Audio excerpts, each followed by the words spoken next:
Kompleksitas data ekonomi yang mencakup berbagai aspek, serta kelemahan metodologi konvensional dalam menangkap dinamika ekonomi mempunyai dampak yang signifikan terhadap permasalahan yang terkait prediksi GDP. GDP adalah indikator ekonomi multiphase yang mengintegrasikan berbagai faktor yang berkontribusi dan memerlukan analisis yang mendalam.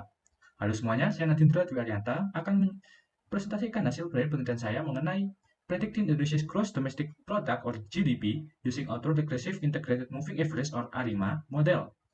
Jadi untuk melakukan analisis GDP Indonesia, penelitian ini menggunakan statistik GDP Indonesia yang mencakup periode tahun 1968 hingga 2023. Data ini bersumber dari World Bank Open Data yang dapat diunduh dalam format CSV.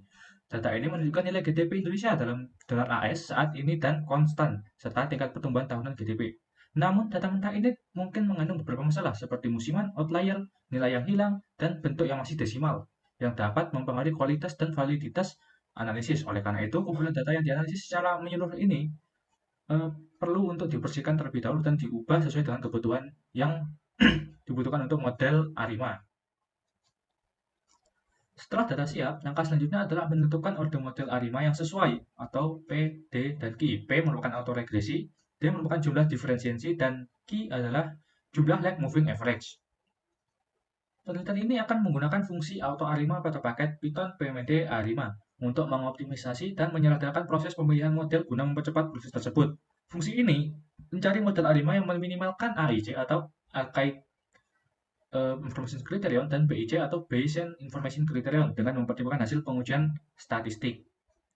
Setelah model ARIMA dipilih, sebagian dari data yang tersedia digunakan untuk melatihnya. Saya akan menunjukkan kodenya. Berikut merupakan kodenya.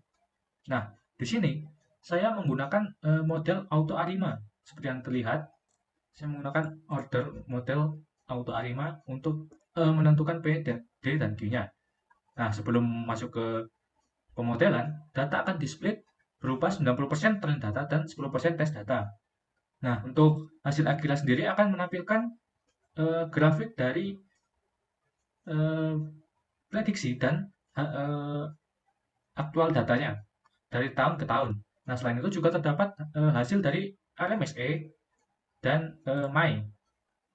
Untuk hasilnya sendiri, seperti yang terlihat pada di bawah ini, berikut merupakan saat auto ARIMA itu bekerja. Jadi dia akan mencoba satu persatu dan melihat model mana yang bagus untuk dipakai. Dan ketika sudah dicoba semua dan terlihat mana yang lebih baik, model akan dipakai dan digunakan untuk memprediksi. Nah, di sini merupakan grafik dari hasil yang telah diprediksi yang berwarna oranye. Di sini prediksi saya dimulai dari tahun 2018 sampai 2023 agar dapat diketahui bagaimana RMSE dan MAI-nya. Seperti yang terlihat, RMSE yang saya dapatkan adalah 62,74 dan MAI yang saya dapatkan adalah 48,82. Sekian dari saya. Mohon maaf apabila ada kesalahan. Terima kasih. Assalamualaikum warahmatullahi wabarakatuh.